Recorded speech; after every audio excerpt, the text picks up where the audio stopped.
Herkese salam, kanalıma xoş gəlmisiniz. Temudan yeni bağlamam gəlib. Gəlin bərabər baxaq. Birinci atam üçün bir dənə ayaqqabı götürdük. Özü görüb bəyənmişdi. Mən də çox bəyənmişdim. Razmerini 43 razmer götürdü. Amma mən 44 götürməyin dedim. Dar olacağını fikirləşmişdim. Həqiqətən də ayağına dar oldu. Ona görə də geri qaytarmalı oldu. Yenisini götürməyi də istəmədi. Yəni başqa 44 razmerinə təzədən sifariş verməyi istəmədi. Amma mən çox bəyənmişdim. Yenidən sifariş verməyini istəyərdim. Başqa yerdən almaq qərarına gəldi. Daha sonra isə anam üçün belə bir paltar götürdük. Tünd mavi rəngli.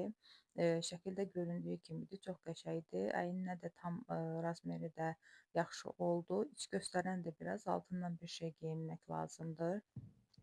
Bir də özüm üçün belə ağ tişört götürdüm. Bunu keçən səfər paylaşdığım mağaza var, oradan götürdüm. Kişi reyonundan idi.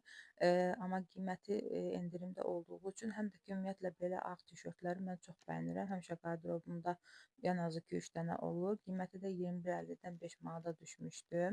Bir də telefonum üçün köhnə telefonumdakı fikirləri atmaq üçün yaddaş kartı, SanDisk'in flash kartını sifariş verdim. SanDisk'in ümumiyyətlə flash kartları çox yaxşı olur. Bundan əvvəl başqa bir markadan almışdım.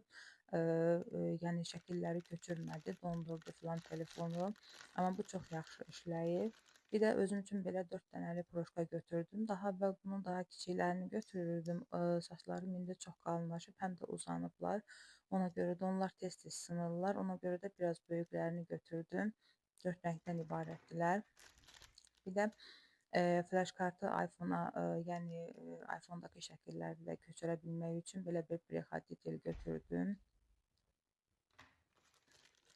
Daha sonra keçən səfər base kartı almağı unutmuşdum. Bu səfər onu da sifariş verdim. O da gəlibdi bu şəkildə. Bir də belə bir sırığa götürdüm. Amma bunlar o qədər balacadılar, şəkildə belə görünmürlər. Sanki uşaq üçün istehsal olunublar. Yəni qulağıma çox çətinliklə demək olar ki, taxmaq olub. Bir də belə şəffaf iPhone üçün kabra götürdüm. Şəffaf kabranı ümumiyyətlə çox xoşlayıram. Daha sonra isə buna bənzər amma tam şəffaf deyil, kənarlar qara olan, bir də arxasında aparatı olan belə bir kabra götürdüm. Bu çox qəşəng yaraşdı telefonuma, çox xoşum gəldi. Bu arxasındakı şeyi də həm ona yapışdırandan sonra o stolun üstünə qoyub video çəkməyi və yaxud da nəsə baxmaq üçün də işə yarayır. Həm də üstündə stres çarxı da var. Bunu çox bəyəndim. Belə hələlik bu qədər. Kanala dəstək olmağı, abunə olmağı, rəy yazmağı, bəyənməyi unutmayın.